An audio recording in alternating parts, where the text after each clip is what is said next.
Bismillahirrahmanirrahim. Alhamdulillahirabbil alamin wassalatu wassalamu ala Rasulillah wa ala alihi wa ashabihi ajma'in. Asyhadu an la ilaha illallah wahdahu la syarikalah wa asyhadu anna Muhammadar Rasulullah. Allahumma shalli ala sayidina Muhammad wa ala alihi wa ashabihi ajma'in. Alhamdulillah, pada hari ini saya akan menerangkan tentang satu bacaan di dalam Al-Quran yang ramai, mungkin ada yang dah tahu dan juga ada yang tidak tahu.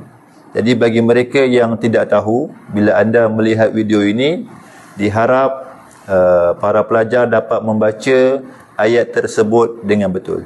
Ia dinamakan sebagai iltiqa' sakinain. Apa itu iltiqa' sakinain? Iltiqa' sakinain ini ialah pertemuan dua huruf apabila hendak dibaca tetapi ia tidak boleh dibaca, sebab dia ada dua huruf yang berbaris mati.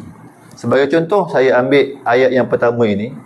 Kalau orang yang tak boleh membaca, dia akan baca yauma izil haq, sedangkan ia adalah salah. Cara bacaan yang betulnya ialah kena letak huruf nun kecil di sini di bawah, letak baris di bawah sini. Jadi bacaan yang betul ialah yauma izinil haq, bukan yauma izil haq. Yang betul ialah yauma izinil haq. Kedua, ayat kedua, jami'al lazi. Jika yang tidak tahu akan baca jami'al lazi, tetapi ia adalah salah. Dia tidak boleh baca jami'al lazi.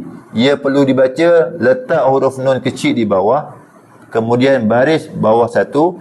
Bacaannya ialah jami'anil lazi. Jami'anil lazi. Dan yang ketiga, wa amwaluq taraftumuha. Salah.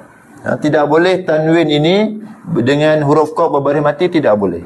Jadi kita perlu letak huruf nun di sini, kita letak baris di bawah. Jadi kena baca ialah wa amwalu niktaraftumuha.